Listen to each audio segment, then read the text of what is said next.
This is breaking news from News 8. Breaking news for our Smart Start this morning. One person is dead after an encounter with Rochester police earlier this morning. Erica Acosta is live from the scene with the very latest. Erica, good morning. What can you tell us? Good morning, Leah. Well, a man is dead this morning after an incident happening right outside the open door mission. Take a look behind me on the scene here. It's been very active all morning. It's starting to wind down a bit, but this block will be closed for most of the day. It is between West Main and Broad. So what happened was officers say they got the call just before 3 a.m. from the open door mission that a man had come inside, taken a large knife from inside, went back outside, was threatening to hurt himself and officers as they arrived on scene as well. And so he was apparently, according to Captain Mark Muir, cutting himself and threatening to kill officers, and that's when he came towards officers. And officers, there was mention of a taser being expelled, but we can't confirm anything about the taser specifically. He says at least one gunshot was fired as that man was coming towards them, and the man was transported to the hospital and pronounced dead an hour later. So the investigation is in its preliminary stages, according to Captain Muir. They are working with witnesses and people from the open door mission. No one in the open door mission was hurt. No officers were hurt. And again, we will bring you any of the latest updates as we get them. Back to you in the studio, running out of breath here, sorry. All right, thank you so much for all your hard work this morning. For more on this story as it develops, of course, on air and always online, we're at rochesterfirst.com. Elsewhere this morning, health officials say Johnson & Johnson's COVID vaccine comes with potential side effects. Here's the story. Some say they spiked fevers, experienced chills, and felt nauseousness after getting the shot. A local infectious disease expert who received the J&J vaccine says the side effects were similar to a mild case of the flu. Well, a sixth person now accusing Governor Cuomo of inappropriate conduct. According to the Albany Times-Union, she told a supervisor that the governor inappropriately touched her while she was at the governor's mansion for work.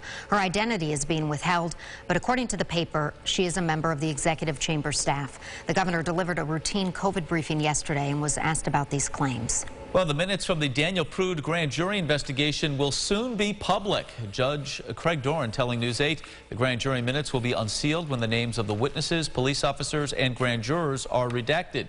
None of the 7 RPD officers involved in the Prude case will be charged after the grand jury decided not to indict. Prude, you'll recall, died last March after an encounter with police. The medical examiner ruled his death a homicide. Time now is 6:50, 30 degrees right now, but happy to report we're going to more than double that, right, Josh? That's right, Leah. Good morning to you. Good morning, Mark. Good morning to you here at 6:50. Look at this gorgeous sunrise that has been in the making here for about the last 19 minutes or so at the Port of Rochester. Gorgeous skies, a little bit of frost on the lawn and on the cars this morning, but that won't last. Good morning to you in Webster. You're at 37. Good morning, Geneva. You're at 33. And good morning to you in Brockport. You're currently at 38 degrees. Into the upper 20s right now to near 30 in Rochester and the Genesee Valley because of radiational cooling. But a lot of sunshine in store for today with southerly breezes. Transports our temperatures to near record highs in the upper 60s, the mildest it's been since November. All right, Josh, thank you. Time now for another check of our sunrise traffic on this Wednesday morning. Our camera trained on the scene of our breaking news along Main Street in Rochester. West Main between Broad and Washington closed off. Avoid that area altogether. One other crash at this hour, Route 531 and 259 in Spencerport. An accident there. Could be some delays as well. Well, in other news, after delays and amendments made to the original bill, the House is expected to hold a vote this morning on President Biden's $1.9 trillion relief bill. Joined once again by Washington correspondent Jesse Tenora live outside the nation's capital this morning. Jesse, when we talked to you yesterday at this time, we expected the vote would happen.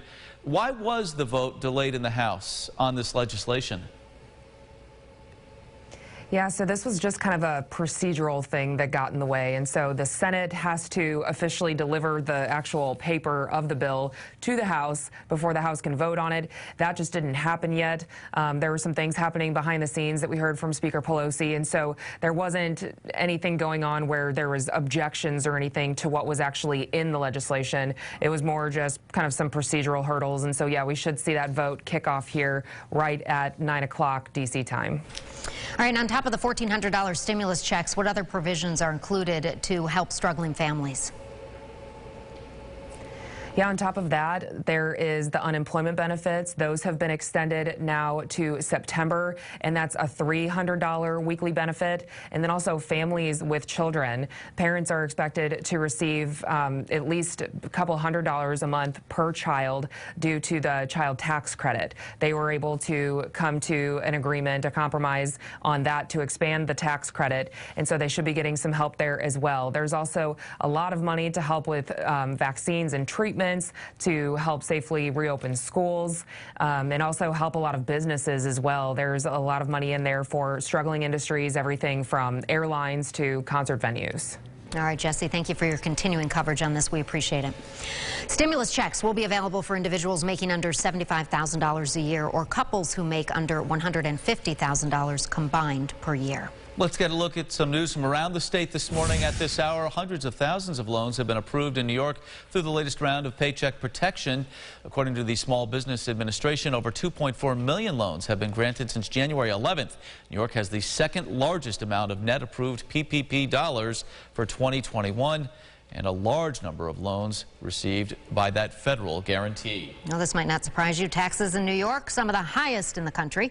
That's according to a new study from Wallet Hub that compares state and local tax rates against national medians. In terms of tax rates, New York was ranked the third highest. Alaska, determined to have the lowest tax rates, and Illinois had the overall highest. Our Family First segment this morning, we've all heard about the importance of getting a good night's rest. Now, a new study links a common sleep disorder with memory problems and Alzheimer's. Yeah, that study looking at people with cognitive impairment and found more than half had obstructive sleep apnea.